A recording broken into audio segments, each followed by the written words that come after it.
परमेश्वर का धन्यवाद देता हूँ। ഒരു രാത്രി കൂടെ ദൈവത്തിന്റെ വചനത്തിന്റെ കേൾവിക്കായി നമുക്ക് ഒരുക്കി തന്ന നല്ല കർത്താവിന് നന്ദിയോടുകൂടെ സ്തോത്രം ചെയ്യുവാൻ ഈ രാത്രി നമുക്കിടയായി തീരട്ടെ. एक और रात्रि परमेश्वर के नाम की घोषणा करने के लिए परमेश्वर ने हमें अवसर दिया, इसलिए परमेश्वर का धन्यवाद देते हैं। കർത്താവിന്റെ വലിയ സാന്നിധ്യം നമ്മുടെ നടുവിലുണ്ടെന്ന് വിശ്വാസിക്കുന്നു. परमेश्वर की बड़ी उपस्थिति हमारे बीच में है, कितने जन विश्वास करते हैं। കർത്താവിന്റെ സാന്നിധ്യം എവിടെയുണ്ടോ അവിടെയൊക്കെ കർത്താവിന്റെ മഹത്വം എന്നും വെളിപ്പെടുത്തിയിട്ടുണ്ട്. जहाँ पे परमेश्वर अपनी उपस्थिति को प्रकट किया है, परमेश्वर अपनी महिमा के साथ वहाँ पर उतर आया है। ഈ രാത്രിയും കർത്താവ് തന്റെ സകല മഹത്വത്തോടും നമ്മുടെ നടുവിലുള്ളതുകൊണ്ട് അവന്റെ വല്ലഭത്വം അനുഭവിച്ചറിഞ്ഞ് ഇവിടെ നിന്ന് മടങ്ങി പോകുവാൻ നിശ്ചയമായും ദൈവം നമുക്ക് കൃപ ചെയ്യും. आज रात में परमेश्वर अपनी महिमा के साथ पूरे बल के साथ आज रात हमारे बीच में उतर आकर अपने कार्यों को करेगा और उसको अनुभव करके आज रात में वापस जाने के लिए परमेश्वर हमें साथ। ഈ രാത്രി ദൈവസന്നിധിയിലായിരിക്കുന്ന ശ്രേഷ്ഠന്മാരായ ദൈവത്തിന്റെ ദാസന്മാർ, ദൈവമക്കളായ എല്ലാ പ്രിയപ്പെട്ടവർക്കും കർത്താവിന്റെ നാമത്തിൽ ഒരിക്കൽ കൂടെ സ്നേഹവന്ദനം. आज रात यहाँ पर उपस्थित सारे परमेश्वर के पास मानव को, सारे जनों को यीशु मसीह के नाम से मेरे वंदना को भेजो। ദൈവസഭയുടെ വാർഷിക കൺവെൻഷനിൽ ഇപ്രകാരം ശുശ്രൂഷിക്കുവാൻ അവസരം ഒരുക്കിയ കർത്താവിന്റെ ദാസനോട്, ദൈവത്തിന്റെ സഭയോട്, എല്ലാ പ്രിയപ്പെട്ടവരോടും ഹൃദയത്തിന്റെ ഭാഷയിൽ ഒരിക്കൽ കൂടെ നന്ദി പറയുന്നു. मुझे यहाँ पर एनुअल कन्वेंशन में विप्रो लेके यहाँ पर आमंत्रित करते हुए प्रचार करने के लिए आमंत्रित किए हुए पासवान कलेशिया में यहाँ के सारे उत्साहित लोगों को मेरे हृदयपूर्वक मैं धन्यवाद। ശുശ്രൂഷയ്ക്ക് വളരെ സഹായകമായി പരിഭാഷയിൽ സഹായിച്ച രണ്ട് കർത്താവിന്റെ ദാസന്മാർക്ക് നന്ദി പറയുന്നു. और मेरे सेवकाई में जो परिभाषा की हुई परमेश्वर के दोनों दासों के लिए भी धन्यवाद। എല്ലാറ്റിലൂടെയും വലിയവനായ ദൈവത്തിന്റെ നാമം മാത്രം മഹത്വമെടുക്കുവാനിടയായി തീരട്ടെ. इन सब चीजों में पर हमें सर्वशक्तिमान परमेश्वर की केवल महिमा होने पाए। കഴിഞ്ഞ രാത്രി നാം ഒരുമിച്ച് ചിന്തിച്ച തിരുവചന ഭാഗത്തിന്റെ തുടർച്ചയിലേക്ക് ഈ രാത്രി നാം ഒരുമിച്ച് കടന്നു വരികയാണ്. पिछले रात्रि हमने जिस वचनों को मनन किया था उसके निरंतर और वचन के मन के लिए हम फिर से उस भागों में वापस आएंगे। തീത്തോസിന്റെ ലേഖനം 2-ാമത്തെ അധ്യായത്തിന്റെ 11-ാമത്തെ വാക്യം ദൈവസന്നിധിയിൽ കഴിഞ്ഞ ദിവസം വായിക്കുവാൻ ദൈവം നമ്മെ സഹായിച്ചു. तीतुस की पत्री उसके 2:11 दूसरे अध्याय उसके 11वें पद को हमने मनन के लिए पढ़ा। നാം ഇപ്രകാരമാണ് ആ വചനം ദൈവസന്നിധിയിൽ മനസ്സിലാക്കുന്നത്. और वहां पर उस वचन ऐसा लिखा है, സകല മനുഷ്യർക്കും രക്ഷാകരമായ ദൈവകൃപ ഉദിച്ചുവല്ലോ. क्योंकि परमेश्वर का अनुग्रह प्रकट है जो सब मनुष्यों के उद्धार का कारण है।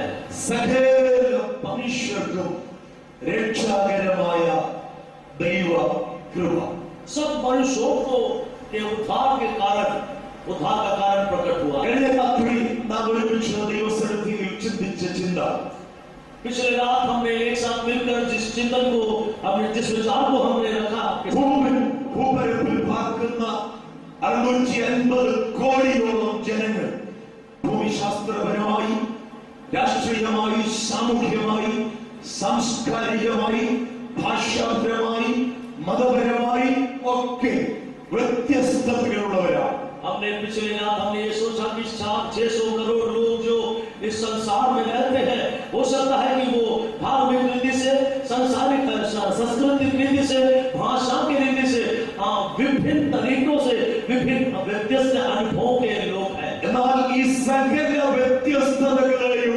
മറികടന്ന് മാനവജാതിയെ ഒന്നാക്കി തുല്യരാക്കി നിർത്തുന്ന ചില അനുഭവങ്ങൾ വിശുദ്ധ വേദപുസ്തകം നമ്മോട് സംസാരിക്കുന്നു. लेकिन इन सारे भेदभावों को, अलगपन को हटाते हुए मसीह के वचन के द्वारा एकपन करने वाले कुछ वचनों को कल रात हमने सीखा था। അതിൽ പ്രധാനപ്പെട്ട 3 കാര്യങ്ങൾ കഴിഞ്ഞ രാത്രിയിൽ നമുക്ക് ഒരുമിച്ച് ചിന്തിപ്പാൻ ദൈവം കൃപ ചെയ്തു. और उसमें विशेषकर 3 बातों को हमने उन चीजों के बारे में हम ध्यान दिया। അതിൽ ഒന്നാമത്തേത് സകല മനുഷ്യരും ദൈവത്തിന്റെ സാദൃശ്യത്തിലും സ്വരൂപത്തിലും സൃഷ്ടിക്കപ്പെട്ടവരാണ് എന്നുള്ള സത്യമാണ്. उसके सबसे पहले वाली बात यह थी कि हमने ये पढ़ा कि परमेश्वर ने मनुष्य को अपने स्वरूप में सृष्टि किया। രണ്ടാമത്തേത് ഒരു വ്യത്യാസവുമില്ല, എല്ലാവരും പാപം ചെയ്ത് ദൈവ തേജസ് ഇല്ലാത്തവരായി തീർന്നു എന്നുള്ള യാഥാർത്ഥ്യമാണ്. दूसरी बात पर हमने ध्यान दिया था कि सारे लोग में कोई बदलाव नहीं है, सब में पाप कर महिमा से रहित हो गए थे। മൂന്നാം ലക്ഷ്യമാക്കാതെ ഇപ്പോൾ എല്ലായിടത്തും എല്ലാവരും മാനസാന്തരപ്പെടണമെന്ന് മനുഷ്യരോട് ദൈവം കൽപ്പിക്കുന്നു. സകല മനുഷ്യർക്കും മാനസാന്തരം अत्यंतापेक्षितवान। और तीसरी बात पर हमने ध्यान दिया था कि जो अनजाने दिनों को छोड़कर परमेश्वर ने ये आज्ञा दिया था कि सारे लोग मन फिराकर परमेश्वर के उद्धार को पाए। इतना रात्रि और सകല മനുഷ്യരെയും തുല്യരാക്കി നിർത്തുന്ന അല്ലെങ്കിൽ സകല മനുഷ്യരും അഭിമുഖീകരിക്കേണ്ട രണ്ട് യാഥാർത്ഥ്യങ്ങൾക്ക് നേരെ വിരച്ചുകൊണ്ടുപോകാൻ ദൈവത്തിന്റെ കൃപയിൽ ഞാൻ ആശ്രയിക്കുകയാണ്. आज रात सारे मनुष्य एक समान होने वाली दो चीजों पर आज रात में व्यक्ति से आप लोग का ध्यान ले जाना चाहिए। ദൈവത്തെ സേവിക്കുന്ന ദൈവമക്കളും ദൈവത്തെ അറിയേണ്ടതുപോലെ അറിയാൻ കഴിയാത്തവരും ഒരുപോലെ ആസ്വദിക്കത്തക്ക നിലയിൽ അനുഭവിക്കത്തക്ക നിലയിൽ ദൈവത്തിന്റെ വചനത്തിന്റെ മാധുര്യവും ശക്തിയും ഈ രാത്രിയും വെളിപ്പെടുത്തട്ടെ എന്ന് ഞാൻ ദൈവത്തോട് പ്രാർത്ഥിക്കുന്നു. परमेश्वर को पूरे दिल से सेवा करने वाले और परमेश्वर के वचन को जैसे मालूम करना है, ना मालूम करने की कोशिश करने के बावजूद भी ना मालूम करने वाली अवस्था में होने वाले कोई भी लोग हैं, आज रात मैं प्रार्थना करता हूँ कि परमेश्वर के वचन की शक्ति गहराई से उनके हृदयों में भेजे जाए। നാം ഇപ്രകാരം വായിക്കുന്നു. इब्रानियों की किताब 9:27 9वें अध्याय उसके 27वें पद में हम ऐसा पढ़ते हैं, ഒരിക്കൽ മരിക്കുകയും പിന്നെ ന്യായവിധിയും ദൈവം മനുഷ്യർക്ക് നിയമിച്ചിരിക്കുകയാണ്. और जैसे मनुष्यों के लिए एक बार मरना और उसके बाद न्याय का होना नियुक्त है। ജീവിതത്തിൽ വളരെ പ്രാധാന്യതയോടുകൂടി സകല മനുഷ്യരും ശ്രദ്ധിക്കേണ്ട ഒരു തിരുവചനത്തിന്റെ ഭാഗമാണ് ഈ രാത്രി നാം വായിച്ചത്. सारे मनुष्य विशेषकर बहुत ही मान्यता देने वाले एक वचन को आज रात हमने पढ़ा है। ഒരിക്കൽ മരിക്കുക പിന്നെ ന്യായവിധി. एक बार मरना और उसके बाद न्याय होना नियुक्त है। പറയപ്പെട്ട സകല വ്യത്യാസങ്ങൾക്കും ഉപരിയായി മനുഷ്യൻ അഭിമുഖീകരിക്കുന്ന രണ്ട് യാഥാർത്ഥ്യങ്ങൾക്ക് നേരെ ഈ രാത്രി കേൾക്കപ്പെട്ട വചനം വിരച്ചുകൊള്ളുകയാണ്. इन सारे बताए हुए बातों के ऊपर हम दो चीजों के बारे में मनुष्य जो सच्चाई है उसके बारे में सोचना बहुत ഒന്നാമത്തേത് മരണം സകല മനുഷ്യർക്കും ദൈവം നിയമിച്ചിരിക്കുന്നു. और सबसे पहला सच्चाई यह है कि मृत्यु सारे मनुष्यों के लिए परमेश्वर नियुक्त किया है। വൈദ്യശാസ്ത്രം അതിന്റെ പുരോഗമനത്തിന്റെ ഉന്നത ശ്രേണികളിൽ എത്തിയിരിക്കുന്ന ഒരു കാലയളവിലാണ് നാം ജീവിക്കുന്നത്. मेडिकल साइंस अपने सारे मुहूर्त के साथ उन्नत अनुभवों में काम करने के एक युग में हम आ पहुंचे हैं। ഒരു കാലത്ത് മാരകമെന്ന് മനുഷ്യൻ വിചാരിച്ചിരുന്ന രോഗങ്ങൾക്കൊക്കെ പ്രതിവിധി കണ്ടെത്തുവാൻ മനുഷ്യന് കഴിഞ്ഞിട്ടുണ്ട്. और रोग जिसको बोलते हैं उसको अभी लोगों ने चिकित्सा चंगाई करने के लिए उसकी विधियों को अपनाकर ढूंढ लिया। മരണം മാത്രമേ ഇനി മുന്നിലുള്ളൂ എന്ന് മനുഷ്യൻ വിധി എഴുതിയിരുന്ന പല വിധികളെയും തിരുത്തി എഴുതുവാൻ മനുഷ്യന്റെ കണ്ടുപിടുത്തങ്ങൾ കൊണ്ട് കഴിഞ്ഞിട്ടുണ്ട്.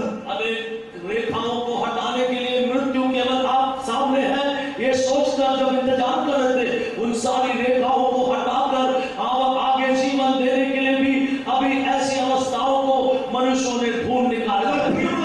മനസ്സിലാക്കുന്ന ഒരു യാഥാർത്ഥ്യം, लेकिन आज रात एक सच्चाई को आप समझ ले, സകല ശാസ്ത്രീയ നേട്ടങ്ങൾക്കും അപ്പുറത്തായിട്ട് മരണത്തെ അതിജീവിക്കുവാൻ മനുഷ്യന് കഴിയാതെ നാം ആയിരിക്കുന്ന ഈ സമയത്തും ഒരു മിനിറ്റിൽ ഏതാണ്ട് 150ഓളം ആളുകൾ ഈ ഭൂപരപ്പിൽ നിന്ന് മരണം വഴിയായി മാറ്റപ്പെട്ടുകൊണ്ടിരിക്കുകയാണ്. लेकिन एक सच्चाई में आपको बता दूं, हमें सारे खोजबीन के बाद भी बहुत सारे इलाज होने के बाद भी एक सच्चाई हमारे सामने है कि किसी को भी जीत ना पाने वाली मृत्यु अभी भी लोगों को हावी हो रहे हैं। एक मिनट में 150 से ज्यादा मृत्यु हावी हो रहा है करके हमें मालूम है। ഭൂപരപ്പിൽ ഒരു ഭാഗത്ത് വലിയ പോപ്പുലേഷൻ എക്സ്പ്ലോഷൻ ആണ് നടന്നുകൊണ്ടിരിക്കുന്നത്.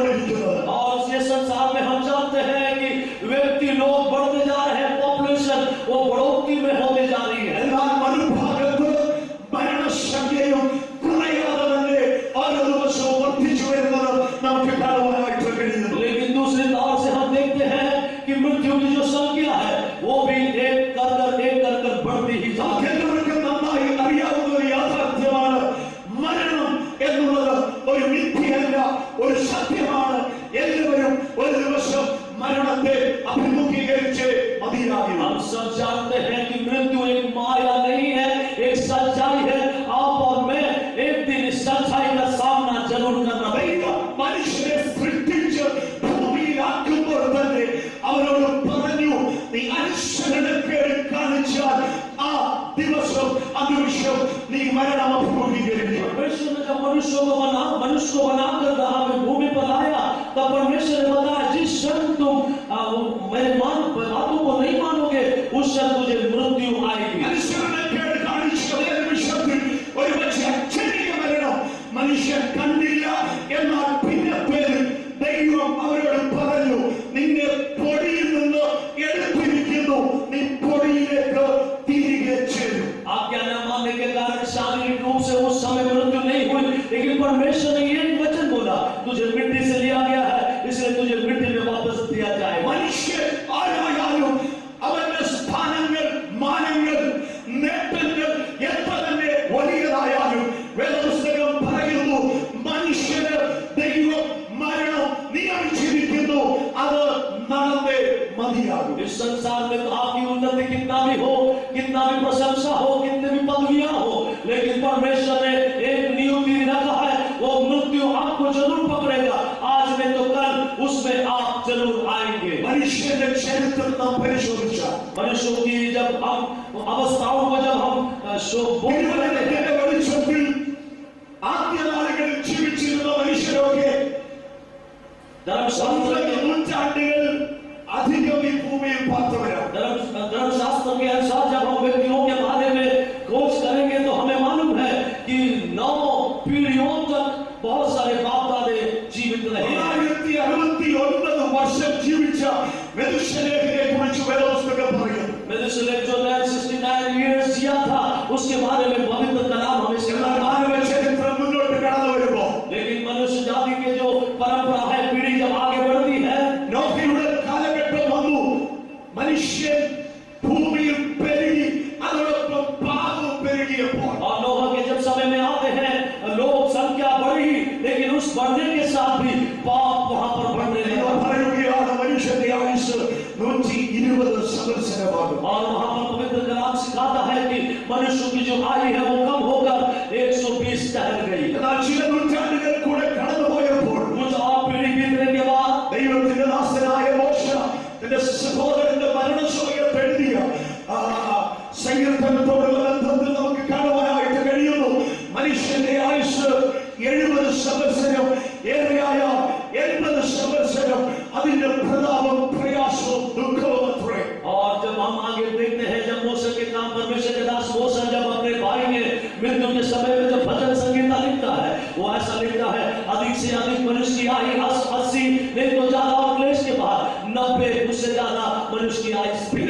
സങ്കീർത്തനക്കാരൻ പറയുന്നു, നീ എന്റെ ആയുസ്സിനെ 4 വിരൽ നീളമാക്കിയിരിക്കുന്നു. और उसके बाद भजन संगीता बोलता है कि मेरी आयु के दिन तूने 4 उंगलियों में गिन रखा है। വ്യാഖ്യാനം ശരി അറിഞ്ഞുകൂടാ, ഞാൻ അതിനെ 4 വിരൽ എന്നുള്ളത് 40 സംവത്സരമായിട്ട് എടുക്കുകയാണ്. मेरे व्याख्यान सही है नहीं मालूम, लेकिन मैं बताता हूँ, ये 4 उंगलियों का व्याख्यान ऐसा है कि 40 साल का अनुभव बता है। 103 സങ്കീർത്തനത്തിലേക്ക് വന്നപ്പോൾ സങ്കീർത്തനക്കാരൻ എഴുതി, മനുഷ്യന്റെ ആയുസ് പുല്ലുപോലെയാകുന്നു, വയലിലെ പുല്ലുപോലെ അവൻ പൂക്കുന്നു, കാറ്റ് അതിന്റെ അടിക്കുമ്പോൾ അത് ഇല്ലാതെ പോകുന്നു. और भजन संगीता 130 में जब आते हैं, हम वहां पर लिखते हैं कि मनुष्य की आयुष एक घास के समान है, एक फूल के समान है, हवा आने पर वो मुरझा जाती है और फिर दोबारा देखे जाए तो वहां नहीं पाती है।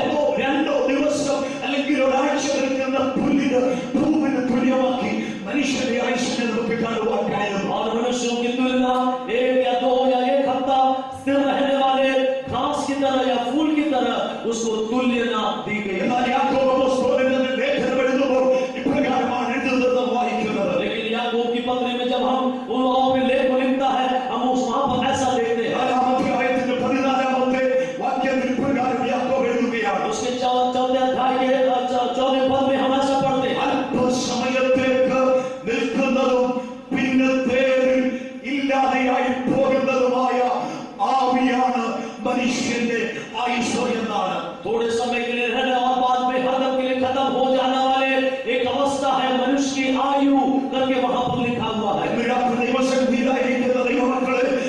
മനുഷ്യന്റെ ആയുഷിനെ കുറിച്ച് വേദപുസ്തകം എടുത്തത് പറയുന്നത് ഒരു ശ്വാസം മാത്രമാണ് മനുഷ്യന്റെ ആയുഷ് എന്ന് പറയുന്നത്. और फिर पवित्र कलाम में हम जब आगे बढ़ते हैं, वहां में पवित्र कलाम हमें सिखाता है कि मनुष्य की आयु केवल एक सांस है, वो खत्म हो गई तो खत्म हो जाती है. തിരുവചനത്തിന്റെ ഭാഗങ്ങളിലൂടെയൊക്കെ യാത്ര ചെയ്യുന്ന നമുക്കൊരു യാഥാർത്ഥ്യം അറിയാം. മനുഷ്യന്റെ ആയുഷ് എന്ന് പറയുന്നത് അല്പമാണ്, ചെറിയതാണ്, അഭിപോലെ മാറിപ്പോകുന്നതാണ്. ये पवित्र कलाम की यात्रा में जब हम ये सब चीजें देखते हैं, हमें एक सच्चाई मालूम चलता है कि मनुष्य की जो आयु है वो थोड़े दिन के लिए है, केवल एक सांस है जो खत्म हो जाती है. അതുകൊണ്ടാണ് പാട്ടുകാരൻ പാടിയത്, കൊട്ടാരമായാലും വിട്ടേ മതിയാകൂ, കോട്ടയ്ക്കകത്തേക്കും മൃത്യു ചെല്ലും.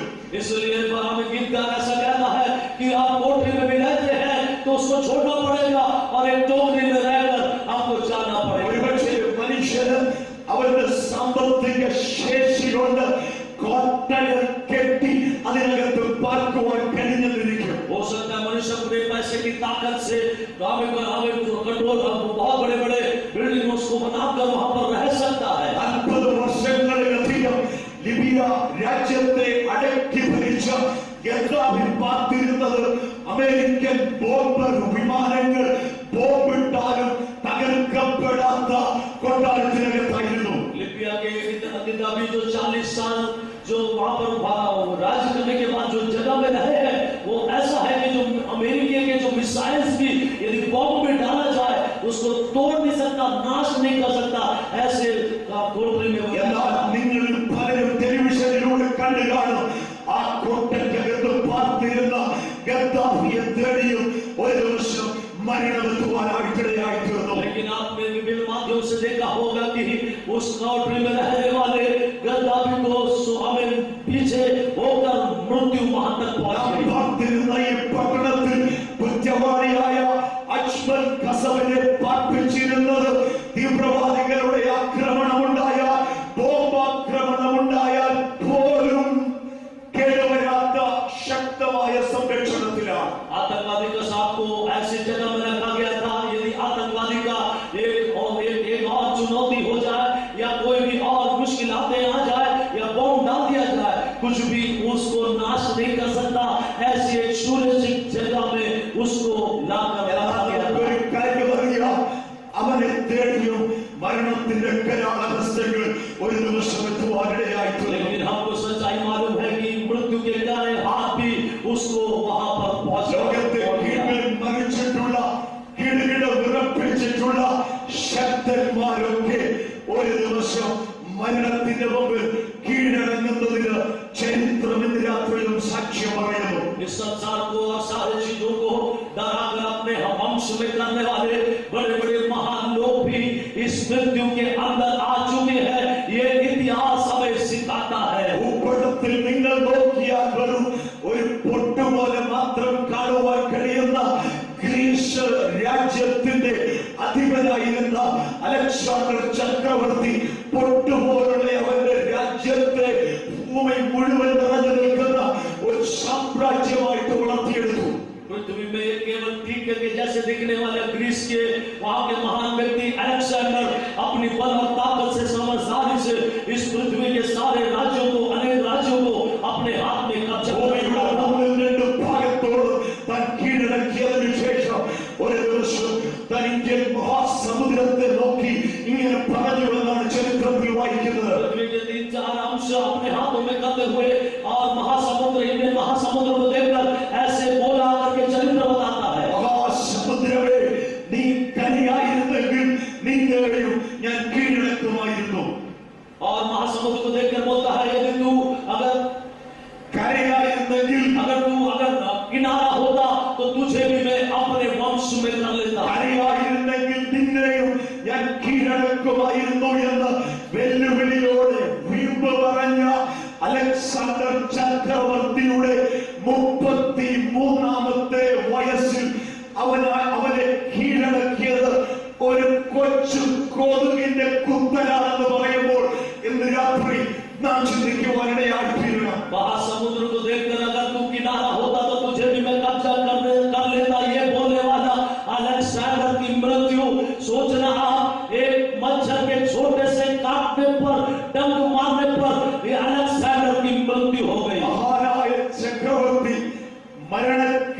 ആശുപത്രിയിൽ കിടന്നുകൊണ്ട് തന്റെ ചുറ്റും അനേക വൈദ്യന്മാർ അക്കാലഘട്ടത്തിൽ ലോകത്തിൽ ലഭ്യമാകാവുന്ന സകല ചികിത്സകളും ലഭ്യമാക്കുവാൻ കഴിവുള്ള വൈദ്യന്മാർ, ഡോക്ടർമാർ തന്റെ ചുറ്റും നിൽക്കുമ്പോൾ 33 साल में जब वो इस मच्छर के काटने के कारण जब अपनी मृत्यु के उस बिस्तर में पड़ा था, संसार के सारे वायु लोग उसकी ताकत में आकर जो कुछ कर सकते थे करने की कोशिश किया, फिर भी അദ്ദേഹത്തിന്റെ അവസാന വാക്കുകൾ ഇങ്ങനെയാണെന്നാണ് ഞാൻ വായിച്ചിട്ടുള്ളത്. उसके आखिरी शब्द ऐसे थे, मैंने पढ़ा है, I am dying with the help of more doctors than I wanted.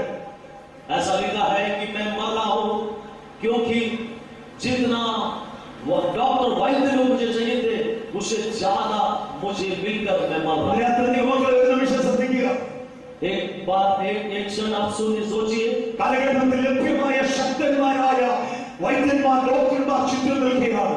उस युग में जितने शक्तिशाली वैद्य थे इस अलेक्जेंडर के बिस्तर के चारों तरफ खड़े हैं. ലഭ്യമായ സകല മരുന്നുകളും പരീക്ഷിച്ചു കഴിഞ്ഞു.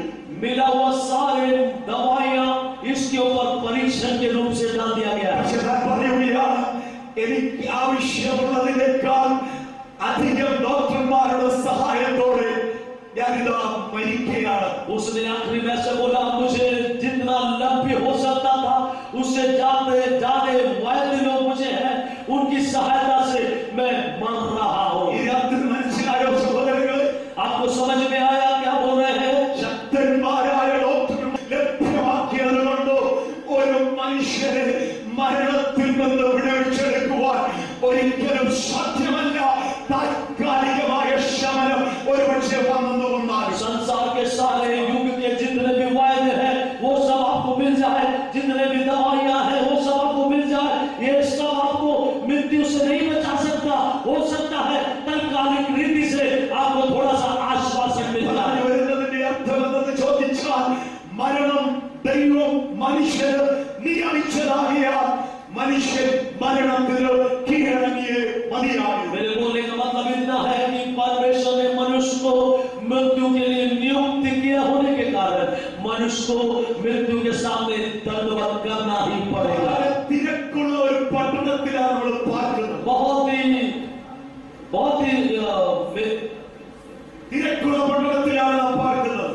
बहुत ही ज्यादा व्यस्त अनुभव के एक शहर में हम അതിവേഗത്തിൽ നമ്മൾ ഇങ്ങനെ ഓടിക്കൊണ്ടിരിക്കുക. हम बहुत ही जल्दी से जा रहे हैं. വളരെ വേഗം നാം യാത്ര ചെയ്തുകൊണ്ടിരിക്കുക. हम अपनी यात्रा बहुत ही अधिक गति से कर रहे हैं. നമുക്കൊന്നിനും സമയമില്ല. हमारे पास कुछ के लिए समय नहीं है. हम बहुत सारी चीजों में व्यस्त हैं.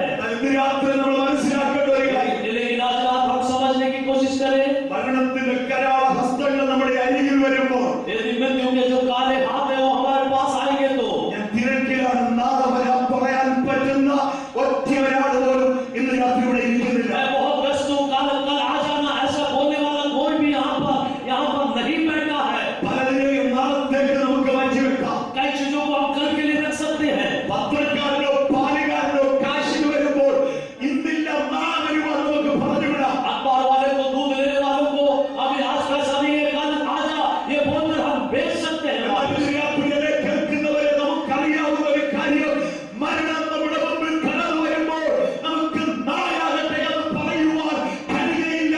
കീഴടങ്ങുകയല്ലാതെ മറ്റൊരു രക്ഷയും നമ്മുടെ മുമ്പിൽ ഇല്ല. लेकिन एक सच्चाई हमको मालूम है, जब मृत्यु के काले हाथ हमारे सामने आएंगे हम बोल नहीं सकते कल आ जा, लेकिन उसके सामने दंडवत करके अपने आप को समर्पित करने के अलावा कोई चारा हमारे सामने नहीं है. അതുകൊണ്ട് ഇന്ന് രാത്രി എന്നെ കേൾക്കുന്ന ഏവരോടും എനിക്ക് പറയുവാനുള്ളത്, इसलिए मेरी आवाज को सुनने वाले सारे लोगों को मैं बता दूं, ഒരു ചിന്തകന് പ്രകാരമാണ് പറഞ്ഞിട്ടുള്ളത്. एक विचारक जो है वो ऐसा कहा, Live today as if you will die tomorrow.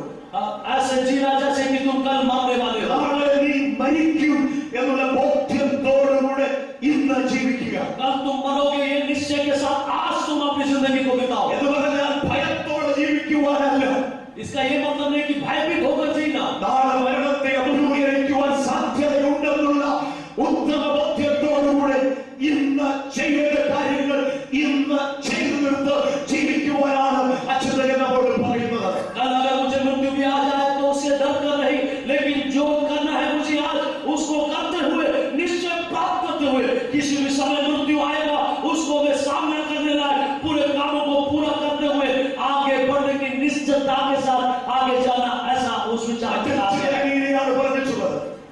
മറ്റൊരു ചിന്തകനെയാണ് പറഞ്ഞിട്ടുള്ളത്. एक और जो विचारधारक है उसने ऐसा बात बोला, മലയാളികളും ഒരിക്കലും മരിക്കയില്ല എന്നുള്ള ചിന്തയോടുകൂടെ ജീവിക്കുകയും ഒടുവിൽ ഞാൻ ജീവിക്കുവാൻ മറന്നുപോയി എന്ന് പറഞ്ഞ് മരിക്കുകയും ചെയ്യുന്നവരാണ് ബഹുഭൂരിപക്ഷം ആളുകളും. कभी भी नहीं मरेगा ऐसा सोचकर जीने वाले बहुत सारे लोग हैं, और आखिर में जीने के बाद मैं अभी तक जिया नहीं सोचकर मरने वाले बहुत सारे लोग हैं. ആ വാക്കുകൾ ഞാൻ ഒന്നുകൂടെ പറയാം. वो शब्दों को मैं एक और बार बताता हूँ. ജീവിക്കുമ്പോൾ ഒരിക്കലും മരിക്കയില്ലെന്നുള്ള ചിന്തയിൽ ജീവിക്കുകയും जब जीते हैं ऐसे विचारों के साथ जीते हैं कि कभी भी मृत्यु नहीं आएगी. മരിക്കുമ്പോൾ അയ്യോ ഞാൻ ജീവിക്കുവാൻ മറന്നുപോയല്ലോ എന്ന് വിലപിച്ചുകൊണ്ട് മരിക്കുകയും ചെയ്യുന്ന വലിയൊരു സമൂഹം. लेकिन जब मृत्यु आती है उस समय हम सोचते हैं मैं जैसे जीना था वैसे नहीं जी पाया, ये सोचने वाले बहुत बड़े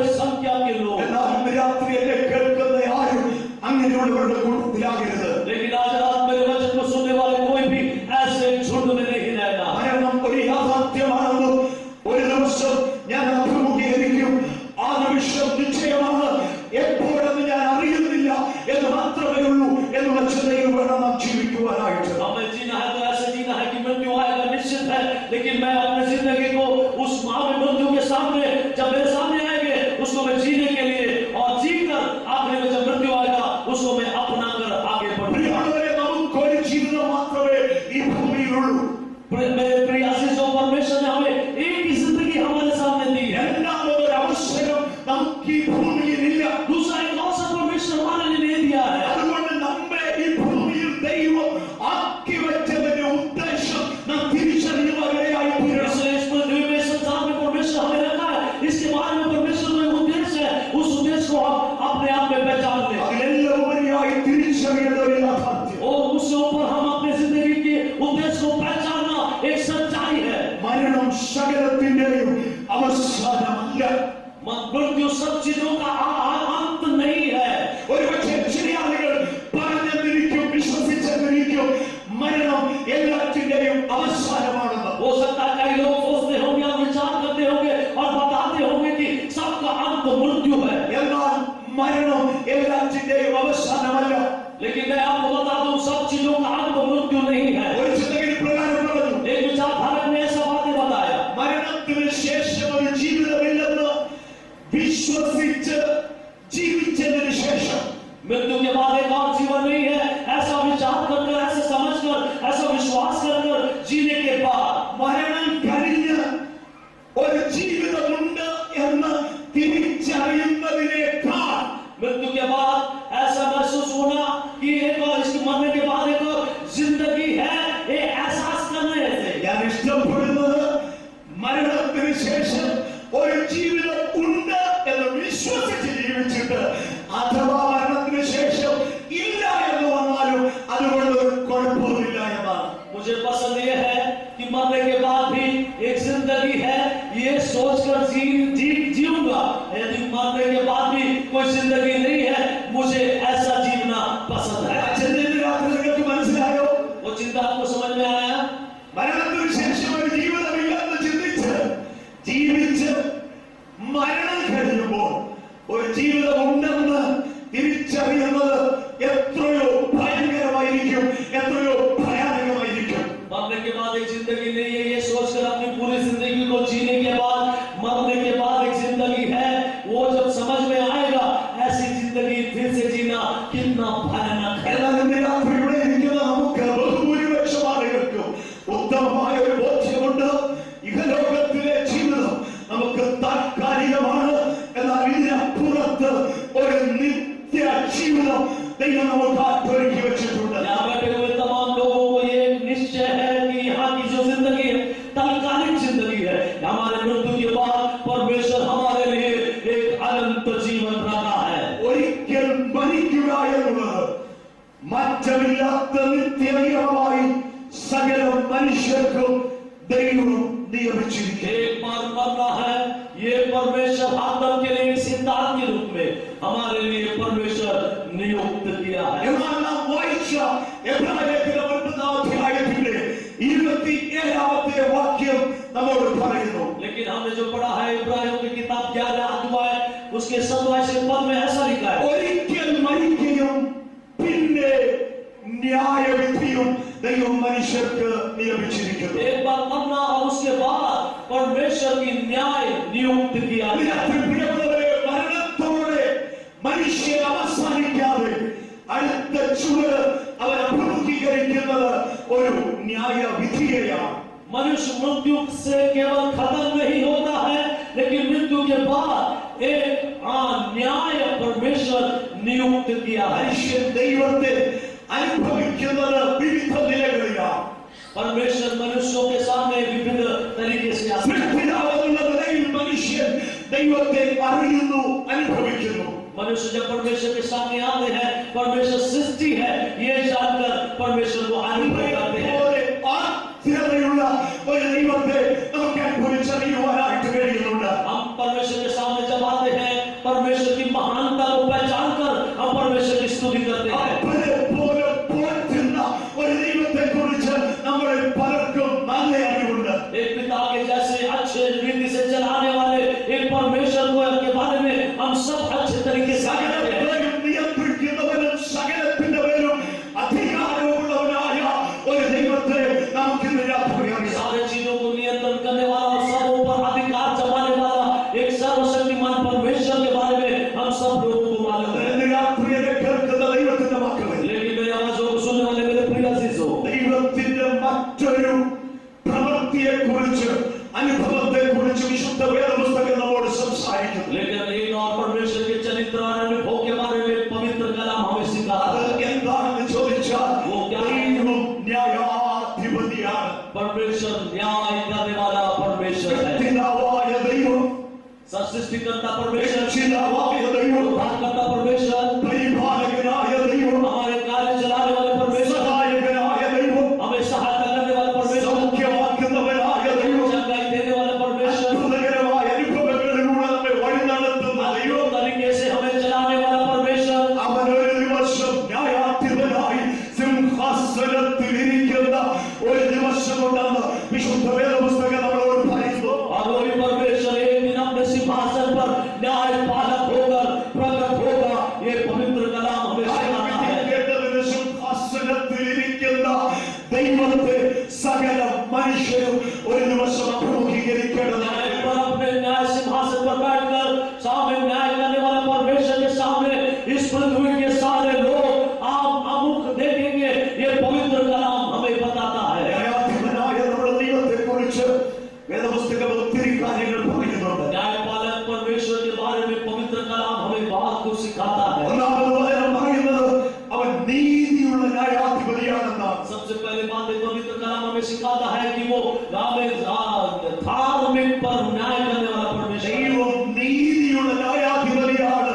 അനീതിയായതൊന്നും അവൻ ചെയ്യത്തില്ല. अधर्म करने वाला परमेश्वर नहीं है, हमें धार्मिकता के साथ वो न्याय करेगा। മലയാളിയായ ബാലകൃഷ്ണൻ ഇന്ത്യൻ ചീഫ് ജസ്റ്റിസ് ആയിട്ടിരുന്നപ്പോൾ മലയാളികൾക്കൊക്കെ ഒരു തലയെടുപ്പായിരുന്നു. इंडियन जस्टिस बालकृष्ण जब सुप्रीम कोर्ट का जस्टिस होकर बैठा था तो मलयाली होकर हम सब लोग बहुत खुश हुए। കസേരയിൽ നിന്ന് താഴെ ഇറങ്ങി കഴിഞ്ഞ് മാധ്യമങ്ങളിലൂടെ വന്ന പല വാർത്തകളും സത്യമെങ്കിൽ അന്ന് അഭിമാനിച്ചവർ പലരുടെയും തലമുറിയുന്ന കാര്യങ്ങളാണ് നമ്മൾ കേട്ടത്, നമ്മൾ വായിച്ചത്. लेकिन सारे पत्रकारों के सामने जब अपने बातों को बताया, जब वो अपनी कुर्सी से नीचे उतरकर अपने वार्तालाप को बताया तो बहुत सारे लोगों का सिर उस वार्तालाप के सामने सिर झुक ഈ ലോകത്തിൽ നീതിയോട് ന്യായം വിധിക്കേണ്ടതിന് നീതിപീഠത്തിൽ ഇരുത്തപ്പെട്ടിരിക്കുന്ന പല ആളുകളും അനീതിയായി പ്രവർത്തിക്കുന്ന ഒരു കാലമാണ്. धार्मिकता के साथ न्याय करने वाले अनेक लोग जो सिंहासन में बैठे हैं वो अधर्म के साथ दूसरों के साथ न्याय करते हैं। അതുകൊണ്ട് ഒരു പക്ഷേ ന്യായത്തെ മറിച്ചു കളയുവാൻ, നീതിയെ മറിച്ചു കളയുവാൻ ഈ ലോകത്തിൽ ഒരു പക്ഷേ കൈക്കൂലി കൊണ്ട് സാധിച്ചത് വരും. धार्मिकता को ऊपर उठाना, धार्मिकता को अपने हाथ से पैसा देकर हटा सकते हैं। സ്വാധീനം കൊണ്ട് നീതിയെ മറിച്ചു കളയുവാൻ ഇവിടെ മനുഷ്യൻ സാധിച്ചത് വരും. दूसरे की स्वाधीनता के कारण यहाँ की धार्मिकता को हम हटा सकते हैं। എന്നാൽ പ്രിയമുള്ളവരെ, നീതിയോടെ വിധിച്ചുകൊണ്ട് സിംഹാസനത്തിൽ ഇരിക്കുന്ന സർവശക്തനായ ദൈവത്തിന്റെ മുമ്പിൽ അവന്റെ നീതിയെ മറിച്ചു കളയുവാൻ, അവന്റെ ന്യായത്തെ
निश्चित जानते हैं നാം പാർക്കുന്ന ഈ സാഹചര്യത്തിൽ കാലഘട്ടത്തിൽ हम जिस युग में अभी इस अवस्था में जब हम रहते हैं ഒരു കോടതിക്ക് ഒരു മനുഷ്യനെ കുറ്റം വിധിക്കണമെങ്കിൽ एक कोर्ट को अगर उस व्यक्ति को न्याय करना है या ശിക്ഷ വിധിക്കണമെങ്കിൽ വ്യക്തമായ തെളിവുകൾ, സാഹചര്യ തെളിവുകൾ, വ്യക്തികളുടെ സാക്ഷ്യങ്ങൾ അത്യന്താപേക്ഷിതമാണ്. एक व्यक्ति को यदि कातिल कहा जाना है तो उसके विरोध में यदि व्यक्ति रूप से गवाही नहीं है तो उसे कातिल नहीं कहा जा सकता। 1000 കുറ്റവാളികൾ രക്ഷപ്പെട്ടാലും ഒരു നിരപരാധി ശിക്ഷിക്കപ്പെടരുതെന്നുള്ള ലൂപ്പ് ഹോൾ ഉപയോഗിച്ച് സാഹചര്യ തെളിവുകളുടെ അഭാവത്തിൽ ഇവിടെ ഒത്തിരി കുറ്റവാളികൾ രക്ഷപ്പെടുന്നത് നമുക്ക് കാണുവാനായിട്ട് കഴിയുന്നുണ്ട്. यहाँ के नियम है कि अगर हम 1000 कातिल लोग भी हमें चले जाए तो भी एक जो न्याय व्यक्ति है वो अधर्मी नहीं ठहराया जाए। ये सोचने वाले यहाँ के जो नियम है उसके विरोध में अनेक लोगों को फंसाकर हमें न्याय लोगों को अधर्मी ठहराकर कातिल ठहराकर दोषी दिया जाने वाले अनुभव में आज के युग आ चुका है। രാത്രി നാം മനസ്സിലാക്കേണ്ട ഒരു കാര്യം എന്തെന്ന് ചോദിച്ചാൽ ദൈവത്തിന്റെ ന്യായവിസ്താര കോടതിയുടെ മുമ്പിൽ നിൽക്കുന്ന ഒരു മനുഷ്യരെയും തെളിവുകളുടെ അഭാവത്തിൽ വെറുതെ വിടുന്നു എന്നുള്ള ഒരു പ്രസ്താവന ദൈവത്തിൽ നിന്ന് ഒരിക്കലും ഉണ്ടായില്ല. आज रात आप व्यक्त रूप से सोच लीजिए कि जब आप फटेरे में डरे रहेंगे ऐसा कोई अवस्था नहीं होगा कि इसके विरोध में एक गवाही नहीं है इसलिए इसे मैं बर्बाद छोड़ रहा हूं, खाली छोड़ रहा हूं, ऐसी एक अवस्था आपके सामने कभी नहीं വേദപുസ്തകം പറയുന്നത് തന്റെ ജനത്തെ ന്യായം വിധിക്കേണ്ടതിന് അവൻ ആകാശത്തെയും ഭൂമിയെയും വിളിക്കുന്നു എന്നുള്ള സത്യവചനമാണ്. और पवित्र कलाम हमें सिखाता है कि अपने लोगों को न्याय करने के लिए परमेश्वर आकाश और पृथ्वी को अपने गवाह के रूप में बुलाता है। ന്യായവിസ്താര കോടതിയുടെ മുമ്പിൽ നിൽക്കുമ്പോൾ നാം കാലിൽ ചവിട്ടി നിൽക്കുന്ന മണ്ണ്, നാം കണ്ണുയർത്തി കാണുന്ന നീലാകാശം ഒന്നുകിൽ നമുക്ക് അനുകൂലമായി അല്ലെങ്കിൽ നമുക്ക് പ്രതികൂലമായി സാക്ഷ്യം പറയുന്ന കാര്യം ഇന്ന് രാത്രി നമ്മൾ തിരിച്ചറിയണം.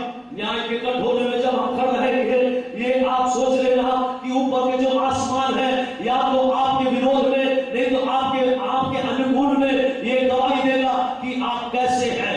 ആരും കണ്ടില്ല എന്ന് വിചാരിച്ച് അടച്ചിട്ട മുറിക്കകത്ത് നാം ചെയ്ത പ്രവൃത്തിയെ കുറിച്ച് ആ ജീവനില്ലാത്ത ഭിത്തികൾ നമുക്കെതിരെ സാക്ഷ്യം പറയുമെന്ന് ഇന്ന് രാത്രി തിരിച്ചറിവും ബോധമുള്ളവരെ ഓർത്ത് ഞാൻ കർത്താവിന് സ്തോത്രം ചെയ്യുകയാണ്. ये मत सोचना कि कोई देख नहीं रहा है इसलिए बंद कमरे में किए हुए पाप हमें कोई देखा नहीं, ये मत सोचना। इस दीवार के ऊपर जीवन नहीं है लेकिन जब न्याय के सामने आएगा ये दीवार आपके विरोध में गवाही देगा। അതുകൊണ്ടാണ് സഭാപ്രസംഗി ഇങ്ങനെ പ്രബോധിപ്പിക്കുന്നത്. इसलिए हम देखते हैं कि पवित्र कलाम ऐसा कहता है। എല്ലാത്തിന്റെയും സാരം കേൾക്കുക. सब चीजों का सारांश सुन लीजिए। ദൈവത്തെ ഭയപ്പെട്ട് അവന്റെ സകല കൽപ്പനകളെയും പ്രമാണിച്ചു കൊള്ളുക. परमेश्वर को भय मानते हुए उसकी सारी कल्पनाओं को मानिए। ദൈവം നല്ലതും തീയതുമായ സകല പ്രവൃത്തികളെയും സകല രഹസ്യങ്ങളുമായി ന്യായവിസ്താരത്തിലേക്ക് വരുത്തുമല്ലോ.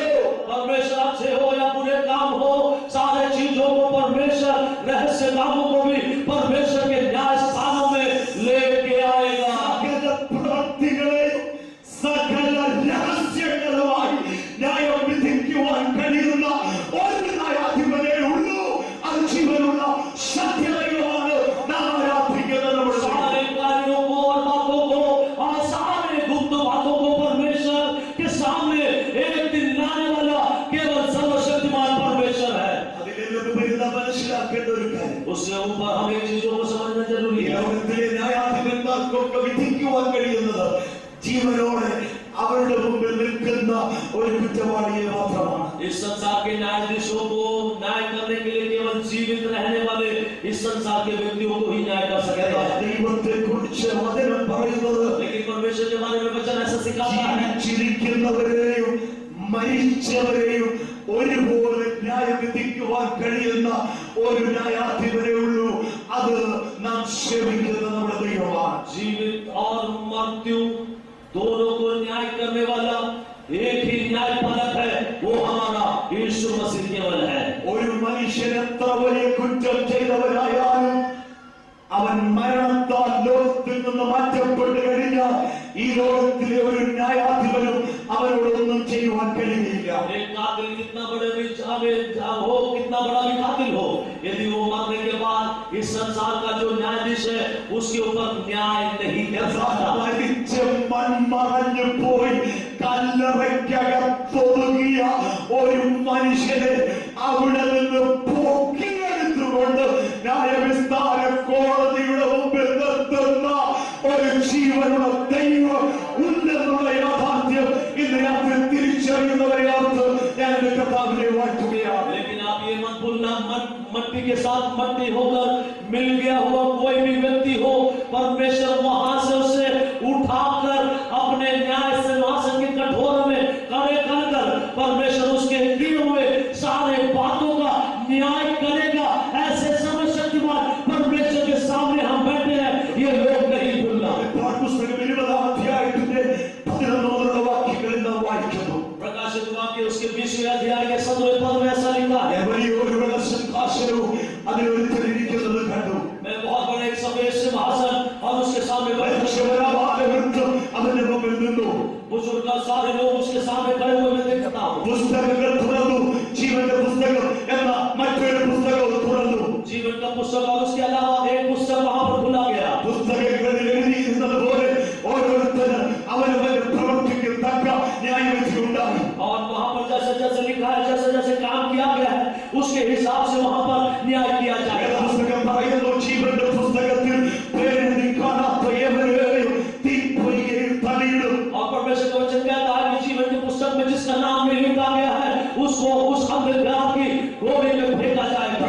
അത് സംസാരിക്കുന്നത് അന്ത്യ ന്യായവിധിക്കായി ഒരുക്കപ്പെട്ടിരിക്കുന്ന വെള്ള സിംഹാസനത്തെ കുറിച്ചാണ്. आज रात में जब बता रहा हूँ, अंतिम दिनों में परमेश्वर के सफेद सिंहासन के सामने जहां पर न्याय करेंगे उसके बारे में लिखा है।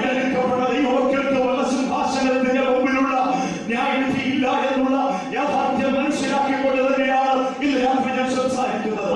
आप में जो परमेश्वर से छुटकारा पाकर यीशु मसीह पर विश्वास करते हैं उसको इस सफेद सिंहासन के सामने खड़े नहीं रहना पड़ेगा। വെള്ള സിംഹാസനത്തിന്റെ വെളിപ്പാട് യോഹന്നാൻ പത്മോസിൽ വെച്ച് ദൈവം കാണിച്ചു കൊടുത്തു. इस बार सफेद सिंहासन के बारे में जो प्रकाशन है पत्मोस में पड़े रहने वाले यूहन्ना को परमेश्वर ने दिया। വെളിപ്പാടുകളുടെ ആധിക്യം പ്രാപിച്ച അപ്പോസ്തലനായ പൗലോസിന് ദൈവം മറ്റൊരു വെളിപ്പാട് കൊടുത്തു. प्रकाशन के आदित्य पाए हुए अब यूहन्ना को परमेश्वर ने एक और प्रकाशन उसको दिया। ആ വെളിപ്പാടിനെ കുറിച്ച് പൗലോസ് 2 തെസ്സലോനി 1-ാം അധ്യായത്തിന്റെ 6 മുതലുള്ള വാക്യങ്ങൾ ഇങ്ങനെ എഴുതുന്നു, നമുക്ക് കാണുവാൻ കഴിയുന്നു. दूसरे തെസ്സലോനി के 5वें अध्याय के आगे भागों में पौलुस ऐसा लिखता है, നമ്മുടെ കർത്താവായ യേശു ക്രിസ്തു തന്റെ ശക്തിയുള്ള ദൂതന്മാരുമായി അഗ്നിജ്വാലയിൽ പ്രത്യക്ഷനാകുമ്പോൾ परमेश्वर अपने स्वर्गदूतों के साथ अग्नि ज्वाल के सामने जब प्रकट होगा, ദൈവത്തെ അറിയാത്തവർക്കും നമ്മുടെ കർത്താവായ യേശു ക്രിസ്തുവിന്റെ സുവിശേഷം അനുസരിക്കാത്തവർക്കും, हमारे यीशु मसीह को जो पहचानते नहीं है और हमारे पवित्र कलाम को जो आज तक आज्ञा नहीं माना है उनके लिए 10-ാമത്തെ വാക്യത്തിൽ നമ്മൾ ഇങ്ങനെ വായിക്കുന്നു, उसके 10वें पद में ऐसा लिखा है, സുവിശേഷം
विश्वास करना। സുവിശേഷത്തിൽ വിശ്വസിച്ച സുവിശേഷത്തെ നീ അനുസരിക്കണം. आप जब सुसमाचार विश्वास करते हैं तो उसको आज्ञा मानना है। നിങ്ങൾ ചിലർ പക്ഷേ ചോദിക്കും എന്താ പാസ്റ്ററെ അനുസരിക്കാനുള്ളത്? आप पूछते होंगे आज्ञा मानना क्या है पासवान? നിനക്ക് അറിയാമെങ്കിലും ഇന്ന് രാത്രി ഒന്നുകൂടെ പറയുവാൻ ആത്മാവിലേക്ക് പ്രേരണ തരിക. आपको मालूम है लेकिन फिर भी पवित्र आत्मा मुझे प्रेरणा देगा, इसलिए एक बार मैं बता दूं आपको। യെരൂശലേമിൽ ചെന്ന് ദൈവത്തെ നമസ്കരിച്ച് കത്തുന്ന ഹൃദയവുമായി എത്യോപ്യയിലേക്ക് മടങ്ങിപ്പോയ ഒരു ശമനെ കുറിച്ച് അപ്പോസ്തല പ്രവൃത്തികളുടെ പുസ്തകം നമ്മോട് സംസാരിക്കുന്നു. यरूशलेम में जाकर वापस आने वाला जब हृदय जल रहा था, वहां का एथियोपिया का एक व्यक्ति के शरण के बारे में हम पढ़ते हैं। പ്രമാണത്തിന്റെ പൊരുൾ തിരിച്ചറിയുവാൻ കഴിയാതെ വാഞ്ചിയോടിരുന്ന ഒരു വലിയ മനുഷ്യൻ. परमेश्वर की व्यवस्था के उस अनुभव को, भेदों को व्यक्त करने में कोई नहीं दिया, ऐसा चिंता करने वाला एक व्यक्ति को हम ഒരു देखते हैं। ഹൃദയത്തിന്റെ ആഗ്രഹം അറിഞ്ഞ ദൈവം ഫിലിപ്പോസ് ഉപദേശി അവന്റെ അടുക്കലേക്ക് പറഞ്ഞു വിട്ടു. उनके हृदय की इच्छाओं को जानकर फिलिप्पोस को वहां पर परमेश्वर भेजा। ആയ പ്രമാണത്തിന്റെ പൊരുൾ തിരിച്ച് സത്യ സുവിശേഷം ഫിലിപ്പോസ് ശമനോട് സംസാരിച്ചു. परमेश्वर की व्यवस्था की भेदों को बताकर परमेश्वर की सुसमाचार को फिलिप्पोस ने उस व्यक्ति को बताया। സുവിശേഷത്തിന്റെ സത്യം അത്തേറിയിൽ നിന്നുകൊണ്ട് ശമനയുടെ കാതുകളിലൂടെ കേട്ടു. उस जगह में बैठकर ये फिलिप्पोस की सुसमाचार की जो शक्ति है, सच्चाई है, वो बैठकर वहां पर सुना। അവന്റെ കാതിലൂടെ അവന്റെ അകത്തോട്ട് ഇറങ്ങിയ സുവിശേഷ സത്യത്തെ അവൻ ഹൃദയം തുറന്ന് സ്വീകരിച്ച് വിശ്വസിച്ച് ഏറ്റെടുത്തു. उसके कानों से घुसे हुए उस सुसमाचार की सच्चाइयों को उसने विश्वास किया और उसकी आज्ञा मानने के लिए अपने आप को उसने समर्पण किया। വേദത്തിനോട് തേരിലായിരിക്കുന്നതെങ്കിലും ശമനന്റെ കണ്ണ് പുറത്തേക്കായിരുന്നു പ്രിയമുള്ളവരെ. बहुत गति से चलने वाली इस रथ की अनुभव होने पर भी उसमें बैठने वाले व्यक्ति की जो आग थी वो बाहर थी। ഹൈവേയുടെ അരികിൽ വെള്ളമുള്ള ഒരു സ്ഥലം വന്നപ്പോൾ ഫിലിപ്പോസ് ഉപദേശി ശമനോടല്ല, ശമനൻ ഫിലിപ്പോസ് ഉപദേശിയോട് പറയുകയാണ്, ഇതാ വെള്ളം, ഞാൻ സ്നാനം എടുക്കുന്നതിന് എന്ത് തടസ്സം? जब रथ की गतियों से जाने वाले उस व्यक्ति जो उसके अंदर बैठा था, एक झाड़ के नीचे जब पानी देखा, फिलिप्पोस ने उस व्यक्ति से नहीं बोला, लेकिन उस व्यक्ति ने जो सुसमाचार की आज्ञा मानने के लिए तैयार था, उसने फिलिप्पोस से बोला, मैं विश्वास करता हूं, मैं मानता हूं, आप बपतिस्मा लेने के लिए क्या देरी है? സുവിശേഷം കേട്ടവൻ ഹൃദയംഗമമായി അതിനെ വിശ്വസിച്ച് കഴിഞ്ഞപ്പോൾ അവന് പിന്നെ അനുസരിക്കാതിരിക്കാൻ ഒരു തരവുമില്ല. सुसमाचार की सच्चाई को जानकर जब उस पर विश्वास कर आज्ञा मानने लगा, उसका हृदय तड़पने लगा, वो उस आज्ञा को पूरा करना चाहता था। ഒരുവൻ സുവിശേഷം അറിയേണ്ടതുപോലെ അറിഞ്ഞു കഴിഞ്ഞാൽ एक दिन सुसमाचार को जैसे पहचानना है, पहचान गया तो വിശ്വസിക്കേണ്ടതുപോലെ വിശ്വസിച്ചു കഴിഞ്ഞാൽ विश्वास जैसे करना है वैसे विश्वास करेगा तो സുവിശേഷത്തെ അനുസരിക്കാൻ ആരും അവനെ പ്രേരിപ്പിക്കേണ്ട കാര്യമില്ല. इसको आज्ञा मानने के लिए किसी की प्रेरणा की जरूरत नहीं है। എന്നാൽ ഇന്ന് രാത്രി ചിലരെ ദൈവത്തിന്റെ ആത്മാവ് ഒന്നുകൂടെ ഉദ്ധരിപ്പിക്കുകയാണ്. आज रात पवित्र आत्मा कईयों को प्रेरणा देने जा रही है। ചില സന്ദർഭങ്ങളിലൊക്കെ എയർപോർട്ടുകളിൽ നാം ഇരിക്കുമ്പോൾ നമ്മുടെ കാതുകളിൽ കേൾക്കുന്ന ഒരു ശബ്ദമുണ്ട്. एयरपोर्टों से कई बार जब हम दूसरों को जब हम बुलाते हैं, हमारे कानों में आवाजें सुनने This लगती हैं। is the last and final call for Emirates flight to Dubai. वहां पर ऐसा सुनाया जाता है, ये आखिरी और फाइनल कॉलिंग है एमिरेट्स फ्लाइट के लिए जो दुबई जा रहे हैं, दुबई जाने वालों के लिए ये आखिरी बुलाहट है। Last and final call for someone. ये आखिरी बुलाहट है किसी के लिए। ഇന്ന് രാത്രി ഒരുപക്ഷേ പ്രിയ സഹോദരി, നിന്നോടുള്ള ദൈവത്തിന്റെ ഒരുക്കത്തിൽ വിളിയായിരിക്കും സുവിശേഷ സത്യമായി ഈ രാത്രി നിന്റെ കാതുകളിൽ മുഴങ്ങുന്നത്. मेरी बहन, हो सकता है आज रात आपका आखिरी बुलाहट है। सुसमाचार की सच्चाई को आप मानकर इस बुलाहट को सुनकर आप आने का ये आखिरी बुलाहट है। സുവിശേഷത്തെ വിശ്വസിക്കുന്നെങ്കിൽ നീ സുവിശേഷത്തെ അനുസരിച്ചേ മതിയാവൂ. यदि आप सुसमाचार को विश्वास करते हैं तो इस सुसमाचार की आज्ञा को मानना पड़ेगा। സമാപന വാക്കുകളിലേക്ക് ഈ രാത്രി ഞാൻ കടന്നു വരും. मैं अपनी बातों को बंद कर रहा हूं, उसके आपसे बात कर रहा हूं। മനുഷ്യരും നിരനിരയായി നിന്നുകൊണ്ട് അഭിമുഖീകരിക്കേണ്ട രണ്ട് യാഥാർത്ഥ്യങ്ങൾ ഈ രാത്രി ഞാൻ പറഞ്ഞു. सारे मनुष्य परमेश्वर के सामने दो सच्चाइयों का सामना करेंगे, उसके बारे में आज रात मैंने बताया। ഒന്ന് മരണം, पहला मृत्यु, രണ്ട് ന്യായവിധി. दूसरा न्याय। എന്നാൽ നമ്മുടെ മൂലവാക്യം ഇന്ന് രാത്രി നാം ചിന്തിക്കുക. लेकिन जिस वचन को हम पढ़े थे उसके बारे में आज रात हम सोचेंगे। തീത്തോസ് 2:11. ग्यारह का 27, തീത്തോസ് 2:11. तीतोस का 11। ശ്രദ്ധിക്കുക, സകല മനുഷ്യർക്കും രക്ഷാകരമായ ദൈവകൃപ ഉദിച്ചുവല്ലോ. परमेश्वर का अनुग्रह प्रकट हुआ है जो सब मनुष्य का उद्धार का कारण है। മനുഷ്യൻ മരണത്തെ അഭിമുഖീകരിക്കണം. मनुष्य मृत्यु का सामना करना पड़ेगा। മനുഷ്യന് വേണ്ടി ന്യായവിധി നിയമിച്ചിരിക്കുന്നു. मनुष्यों के लिए परमेश्वर न्याय ठहराया है। എന്നാൽ മരണത്താൽ മാറ്റപ്പെടുന്നതിന് മുമ്പ്, लेकिन मृत्यु से आप इस संसार से हटने से पहले, സിംഹാസനത്തിലെ ന്യായവിധി അഭിമുഖീകരിക്കുന്നതിന് മുമ്പ്, स्वर्ग के सिंहासन जो सफेद सिंहासन है उसके सामने खड़े होने से पहले, സകല മനുഷ്യർക്കും വേണ്ടി, सारे मनुष्यों के लिए, ഒരു മതവിഭാഗത്തിനു വേണ്ടിയല്ല, कोई धर्म के लिए नहीं, ഏതെങ്കിലും ഒരു രാജ്യക്കാർക്കോ ഭാഷക്കാർക്കോ വേണ്ടിയല്ല, किसी एक राज्य किसी एक भाषा वालों के लिए नहीं, സകല മനുഷ്യർക്കും വേണ്ടി सारे मनुष्यों के लिए രക്ഷയ്ക്ക് മുഖാന്തരമായ ദൈവത്തിന്റെ കൃപ ദൈവം ഈ ഭൂമിയിലേക്ക് പകർന്നു നൽകി. उद्धार का कारण अपने परमेश्वर का अनुग्रह परमेश्वर अपने मनुष्यों पर डाला। അത് മറ്റാരുമല്ല,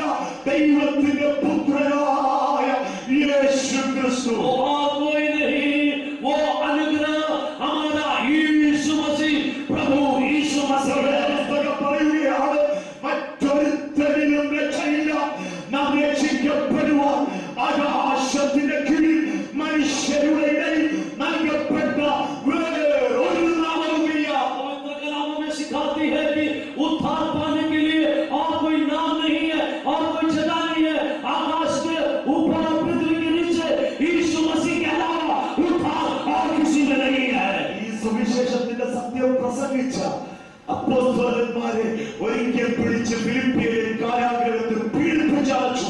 सुसमाचार की सच्चाई को बताने वाले प्रेतों को कारावास में डाला गया। എന്നാൽ കാരാഗൃഹത്തിന്റെ അടിസ്ഥാനങ്ങളെ രാത്രിയിൽ തമ്പുരാൻ പിടിച്ചു കുലുക്കി കഴിഞ്ഞപ്പോൾ, लेकिन कारागृह के नींवों को परमेश्वर जब रात को निकाल कर अलग कर दिया, കാരാഗൃഹ പ്രമാണി അപ്പോസ്തലന്മാരുടെ കാൽക്കൽ വീണിട്ട് ചോദിക്കുന്ന ഒരു ചോദ്യമുണ്ട്, സഹോദരന്മാരെ, രക്ഷ പ്രാപിക്കാൻ ഞാൻ എന്തോ ചെയ്യണം? बंदगृह का जो यहाँ में मालिक था वहां आकर उसने एक प्रश्न पूछा, उद्धार पाने के लिए मैं क्या करूंगा? അപ്പോസ്തലന്റെ മറുപടിയിലായിരുന്നു, प्रेरित का एक जवाब ऐसा था, കർത്താവായ യേശു ക്രിസ്തുവിൽ വിശ്വസിക്കാം, എന്നാൽ നീയും നിന്റെ കുടുംബവും രക്ഷ പ്രാപിക്കും. उसने ऐसा बोला, तू और तेरा परिवार यीशु मसीह पर विश्वास करेगा तो तू उद्धार पाएगा। ആ രാത്രി അപ്പോസ്തലന്മാരെ വീട്ടിൽ കൊണ്ടുപോയി അവരുടെ മുറിവുകളെ കഴുകി സത്യ സുവിശേഷത്തിന്റെ വാക്കുകൾ കാരാഗൃഹ പ്രമാണി കുടുംബവും കേട്ടു. और उस प्रेरितों को अपने घर में ले जाकर उनके घावों को धोकर पोंछकर परमेश्वर के सुसमाचार की सच्चाई को वो पूरा घराना सुना। വേദപുസ്തകം പറയുന്നു, താമസിയാതെ കാരാഗൃഹ പ്രമാണി കുടുംബവും വിശ്വസിച്ച് സ്നാനമേറ്റ് കർത്താവിനോട് ചേർന്നു. और पवित्र कलाम हमें बताता है कि ज्यादा देरी नहीं हुआ और उसका कारागृह के मालिक उसके पूरे परिवार यीशु मसीह पर विश्वास करते हुए बपतिस्मा लेकर उद्धार पाकर परमेश्वर की स्तुति की। രക്ഷകനായി ഭൂമിയിൽ അവതരിച്ച യേശുവിനെ നിന്റെ കർത്താവായി ജീവിതത്തിൽ അംഗീകരിച്ച് ദൈവത്തിന്റെ കൽപ്പനയായ വിശ്വാസ സ്നാനമേറ്റ് നീ അവനോട് ചേർന്നിട്ടില്ലെങ്കിൽ ഇന്ന് രാത്രി അതിനായി ദൈവത്തിന്റെ ആത്മാവ് ആഹ്വാനം ചെയ്യുന്ന സമയമാണിത്. आपके उद्धारकर्ता होकर, स्वामी होकर, प्रभु होकर उद्धार आने वाले यीशु मसीह को यदि आप अपने जीवन को दिए नहीं है, प्रभु होकर माने नहीं है और उसकी आज्ञा बपतिस्मा लेकर अभी तक अपने जीवन को आगे नहीं बढ़ाया है, तो ये आज रात परमेश्वर उसके लिए आपको बुला रहा है। ഇവിടെ ഒരു മരണം ഒരു യാഥാർത്ഥ്യമാണ്. मृत्यु एक सच्चाई है, ന്യായവിധി ഒരു സത്യമാണ്. न्याय एक सच्चाई है। മനുഷ്യനെ അഭിമുഖീകരിക്കേണ്ടി വരും. ये मनुष्यों को इसका सामना करना पड़ेगा, വേദപുസ്തകം പറയുന്നു, लेकिन पवित्र कलाम हमें सिखाता है, അതുകൊണ്ട് ഇപ്പോൾ ക്രിസ്തുയേശുവിനുള്ളവർക്ക് ഒരു ശിക്ഷാവിധിയുമില്ല. इसलिए पवित्र कलाम सिखाता है कि जो यीशु मसीह पर विश्वास करता है उसको कोई भी शिक्षा नहीं है, उसको कोई भी न्याय नहीं है. ക്രിസ്തുവിനായ ദൈവമക്കൾക്ക് ഇന്ന് രാത്രി സന്തോഷമില്ലയോ? आज रात को मसीह में है उन लोगों को खुशी है कि नहीं? സകല മനുഷ്യർക്ക് ദൈവം നിയമിച്ച ന്യായവിധികളിൽ നിന്ന് നിത്യശിക്ഷാവിധിയിൽ നിന്ന് നാം ഒഴിവുള്ളവരായിരിക്കുന്നതിന്റെ ഏക കാരണമെന്ന് പറയുന്നത് നമ്മുടെ രക്ഷകനായ ക്രിസ്തുവിൽ വിശ്വസിക്കുവാൻ നമുക്ക് ഭാഗ്യം ലഭിച്ചു എന്നുള്ളതാണ്. सारे मनुष्यों को नियुक्त किया वाला न्याय विधि से हमें छुटकारा मिलने का एक ही एक कारण है कि हम यीशु मसीह के सुसमाचार पर विश्वास करते हुए उसको आज्ञा को मानकर उसके बेटे बेटी बनकर परमेश्वर ने हमें उस सौभाग्य को दिया. രക്ഷ നമുക്ക് നൽകിയത് നമ്മുടെ സമ്പത്തല്ല, रक्षा उद्धार हमें दिया हमारी संपत्ति नहीं, നമ്മുടെ പാരമ്പര്യമല്ല, हमारी परंपरा नहीं है, നമ്മുടെ മതത്തിലെ ചടങ്ങുകളല്ല. हमें कुछ दिया है इसलिए नहीं. നമുക്ക് രക്ഷ നൽകിയത് നമ്മുടെ രക്ഷകനായ ക്രിസ്തുവാണ്. हमें उद्धार दिया है हमारा उद्धारकर्ता यीशु मसीह. ക്രിസ്തുവിനാകുവാൻ കഴിഞ്ഞതാണ് നമ്മുടെ ജീവിതത്തിന്റെ ഭാഗ്യം. मसीह में बने रहना, मसीह में पहचानना, ये हमारा जीवन का सबसे बड़ा सौभाग्य है. ക്രിസ്തുവിനെ ഏറ്റെടുത്തതാണ് നമ്മുടെ ജീവിതത്തിന്റെ ധന്യത. मसीह को अपनाया, यही है हमारे जीवन की शोभा.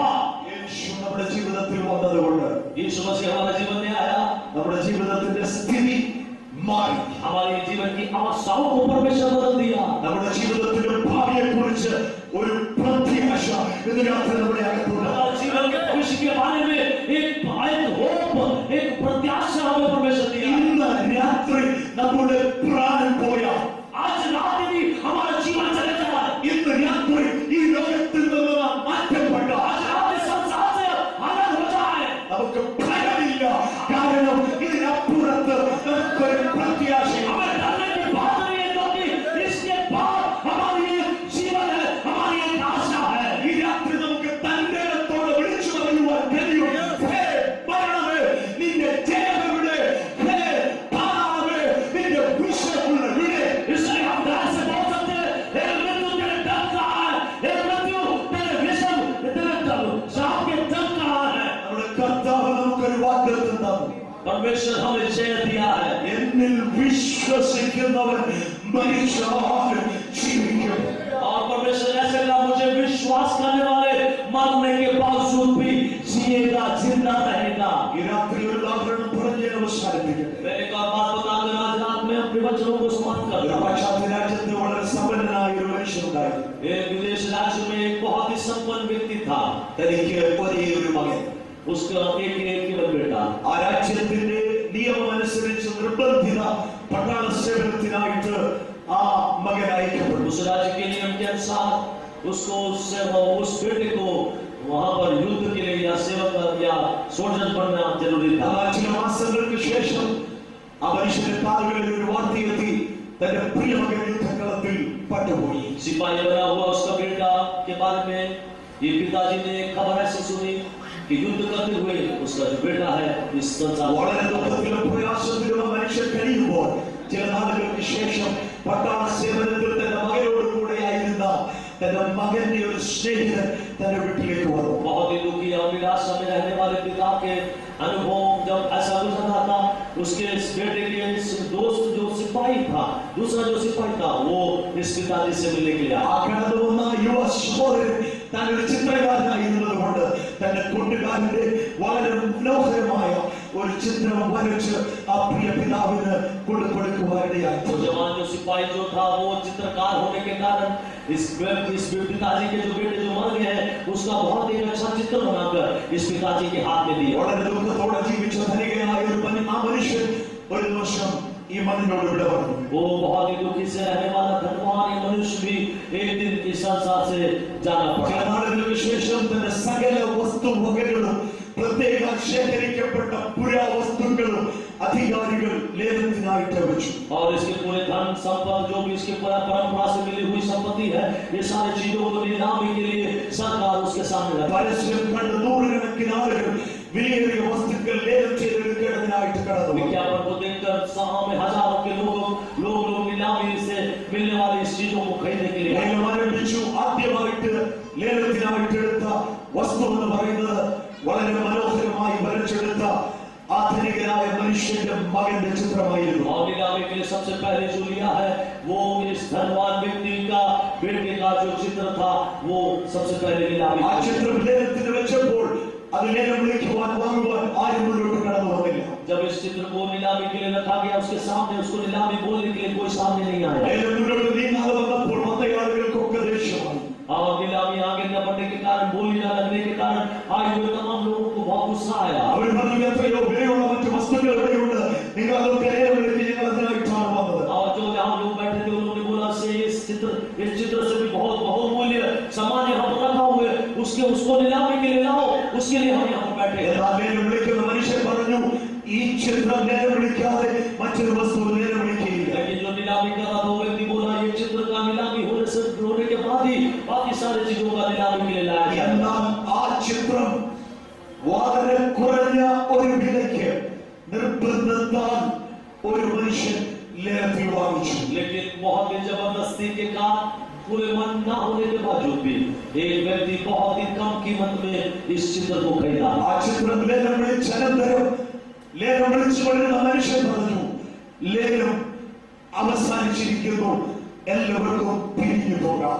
और जो नीलामी कर रहा था वो व्यक्ति बोला कि नीलामी खत्म हो गई है और सारे लोग अपने अपने जगह पे वापस। ആളുകളെല്ലാം വളരെ ശബ്ദമുണ്ടാക്കുവാൻ തുടങ്ങി, കോപിഷ്ഠരായി സംസാരിക്കുവാൻ തുടങ്ങി. और जो लोग आए थे नीलामी बुलाने के लिए वो अपने ऊंची आवाजों को उठाने लगे, बहुत सारे लोग क्रोधित होने लगे।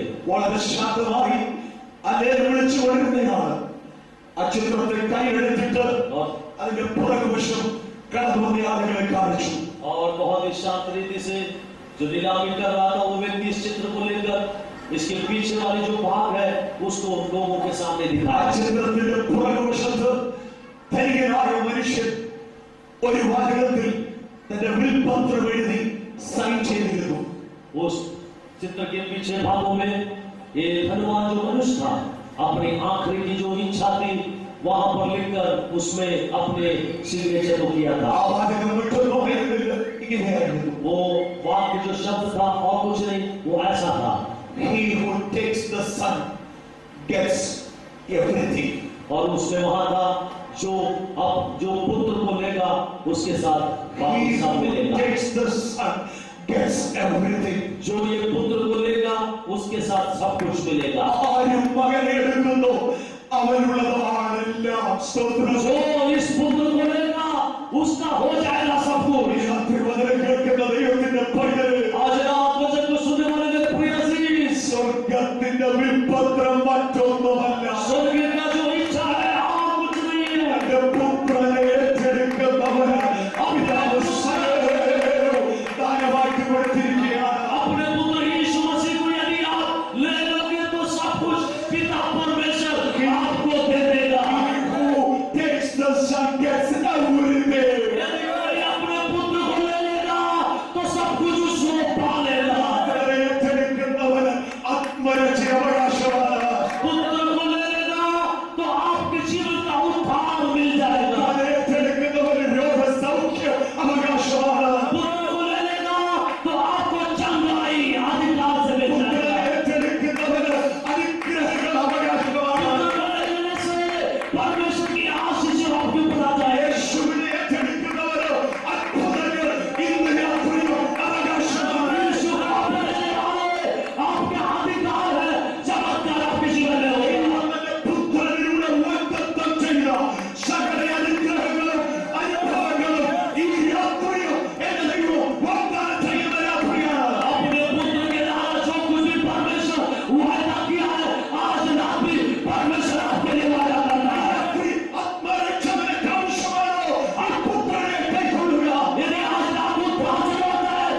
യേശുവിൽ കൂട്ടവകാശികളാണ്.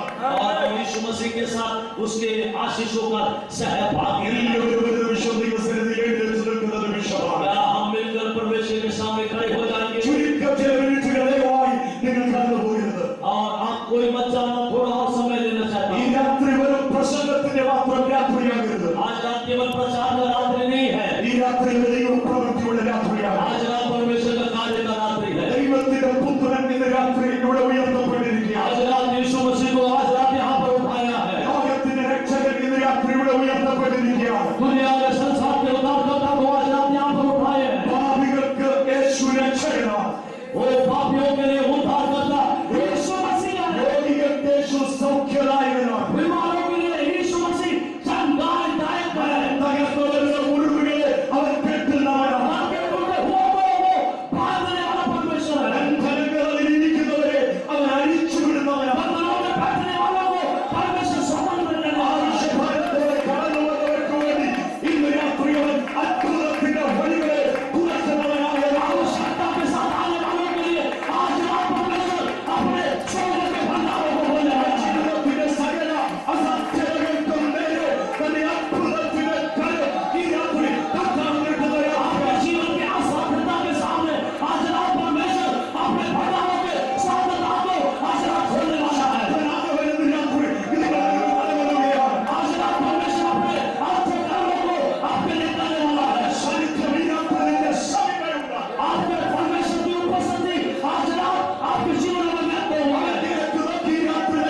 തന്റെ മഹനീയ സാന്നിധ്യത്താൽ നമ്മെ അനുഗ്രഹിച്ചിരിക്കുന്നു. सर्वशक्तिमान परमेश्वर अपने महिमा के उपस्थिति से हमें बांध रखा है. അയക്കപ്പെട്ട ദൈവത്തിന്റെ വചനത്തിന്റെ ശക്തി വിടുതലിനായി ഈ രാത്രി വ്യാപരിക്കുമ്പോൾ आज रात जब परमेश्वर अपने छुटकारा की शक्ति को आज रात परमेश्वर जब भेजता है, ദൈവം ഇന്ന് രാത്രി ചിലരെ സ്പർശിക്കുവാൻ ആഗ്രഹിക്കുന്ന രാത്രിയായിരിക്കും. आज रात कईयों को परमेश्वर छूना चाहता है.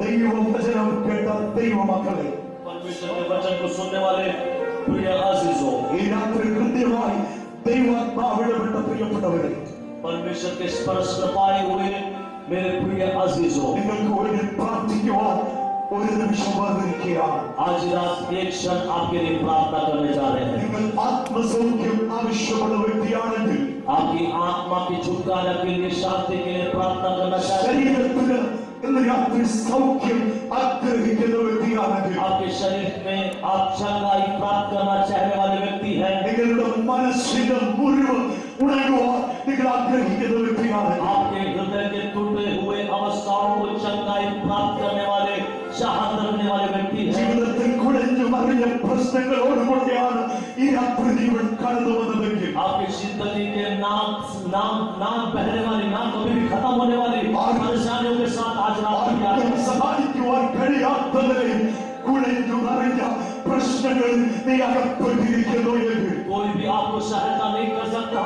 ऐसी अवस्थाओं में, परेशानियों में यदि आज रात अभी फंसे हैं तो ഈ രാത്രി നിന്നെ സഹായിക്കുവാൻ കഴിവുള്ള, आज रात आपको सहायता करने वाला, ഈ രാത്രി നിന്നെ സൗഖ്യമാക്കുവാൻ കഴിവുള്ള, आज रात आपको चंगाई करने वाला, ഈ രാത്രി നിന്നെ രക്ഷിക്കുവാൻ കഴിവുള്ള, आज रात आपको उद्धार देने वाला, ഈ രാത്രി നിന്നെ സ്വതന്ത്രനാക്കുവാൻ കഴിവുള്ള आज रात आपको स्वतंत्र करने वाला യേശുവിന്റെ സാന്നിധ്യം ഇവിടെയുണ്ട്. यीशु की उपस्थिति आज रात है. യേശുവിന്റെ സാന്നിധ്യം ഇവിടെയുണ്ട്. यीशु की उपस्थिति आज रात है.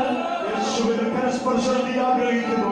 यीशु मसीह के हाथ के स्पर्श आज रात आपके ऊपर है. ദൈവത്തിന്റെ അഭിഷക്തരായ ഞങ്ങൾ നിങ്ങൾക്ക് വേണ്ടി പ്രാർത്ഥിക്കുവാൻ ആഗ്രഹിക്കുന്നു. आज रात परमेश्वर के अभिषेक आपके लिए प्रार्थना करना चाहते हैं. നിങ്ങളായിരിക്കുന്ന സ്ഥാനത്ത് നിങ്ങളുടെ കരങ്ങളെ ഒരു നിമിഷങ്ങൾ ഉയർത്തിയാൽ, आप जिस स्थान में खड़े हैं उस स्थान में खड़े होकर अपने दाहिने हाथों को ऊपर उठाइए. നിങ്ങൾക്ക് വേണ്ടി ഞങ്ങൾ പ്രാർത്ഥിക്കുവാൻ പോകുകയാണ്. आपके लिए हम प्रार्थना करने जा रहे ഈ हैं. രാത്രി ദൈവം നിങ്ങളോട് കരുണ കാണിക്കും. आज रात परमेश्वर आपके लिए करुणा ഈ करेगा. രാത്രി നിങ്ങളുടെ സ്ഥിതിക്ക് ദൈവം മാറ്റം വരും. आपकी अवस्थाओं को परमेश्वर बदलेगा. നീ വന്നതുപോലെ ദൈവം നിന്നെ മടക്കി അയക്കുകയില്ല. आप जैसे आए वैसे परमेश्वर आपको वापस नहीं भेजेगा. ദൈവത്തിന്റെ കരങ്ങളുടെ ചലിക്കുന്നത് കൊണ്ട് എല്ലാവരും ഒരുമിച്ച് ദൈവത്തോട് പ്രാർത്ഥിച്ചു. परमेश्वर के हाथ यहाँ पर है, इसलिए सब लोग मिलकर प्रार्थना कीजिए. നിങ്ങളുടെ ശരീരത്തിൽ ദൈവശക്തി വ്യാപരിക്കുക. आपके शरीर में परमेश्वर की सामर्थ आ रही है. നിങ്ങളുടെ മനസ്സിൽ ദൈവശക്തി വ്യാപരിക്കുക. आपके मन में परमेश्वर की सामर्थ आ रही है. നിങ്ങളുടെ ആത്മാവിൽ ദൈവശക്തി വ്യാപരിക്കുക. आपके आत्मा में परमेश्वर की सामर्थ आ रही है. നിങ്ങളുടെ പ്രശ്നങ്ങളിൽ ദൈവശക്തി വ്യാപരിക്കുക. आपके विषय में परमेश्वर की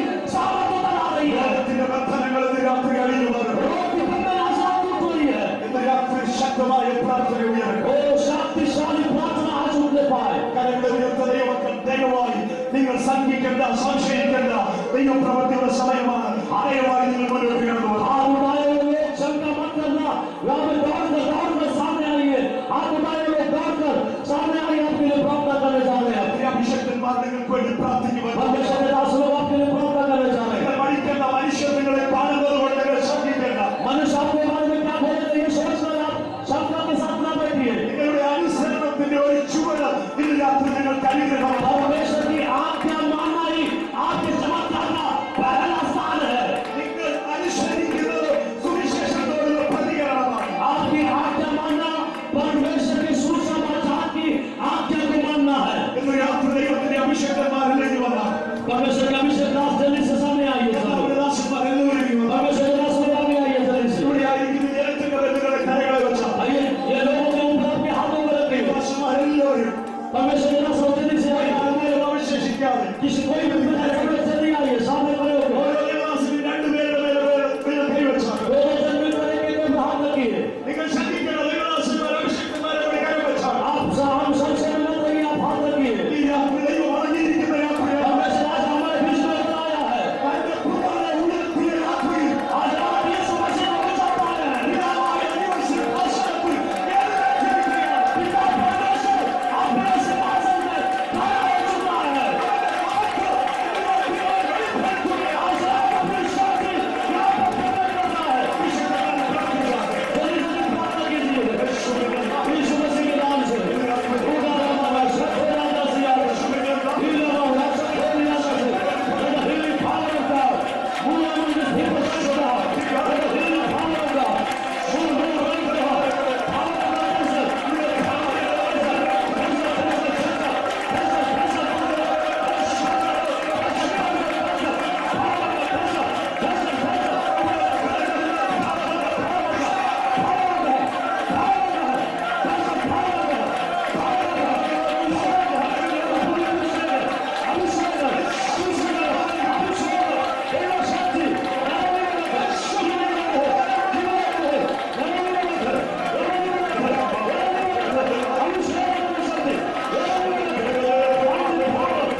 പരിശുദ്ധപിതാവേ, ഞങ്ങളുടെ പുത്രനായ യേശുവിന്റെ നാമത്തിൽ स्वर्गीय पिता के पुत्र यीशु मसीह के नाम से ഈ രാത്രി പ്രാർത്ഥനയ്ക്കായി आज रात प्रार्थना के लिए आए हुए അങ്ങയുടെ ശരീരത്തിൽ അടുത്ത് വന്ന ഞങ്ങളുടെ മക്കൾക്ക് വേണ്ടി അങ്ങയോട് അപേക്ഷിക്കുന്നു. आपके सामने आए हुए सम्मुख आए हुए इन बच्चों के लिए मैं प्रार्थना करता हूँ। ആത്മരക്ഷ ആവശ്യമായവരെ ഈ രാത്രി അവരുടെ വിശ്വാസത്താൽ അവിടെ രക്ഷിച്ച ദൈവരാജ്യത്തിന്റെ അവകാശികളാക്കുന്നത് കൊണ്ട് സ്തോത്രം. आपके आत्मा के उद्धार की आवश्यकता के साथ आए हुए तमाम लोगों को आपने उद्धार दिया है, इसलिए आज रात हम धन्यवाद देते हैं पिता। ശാരീരിക സൗഖ്യം ആവശ്യമായവരെ വചനം അയച്ചു പഠിപ്പിക്കുന്നത് കൊണ്ട് സ്തോത്രം. शारीरिक चंगाई जो आवश्यकता थी आपके वचन को भेजकर आपने आज रात चंगा किया है, इसलिए हम धन्यवाद देते हैं।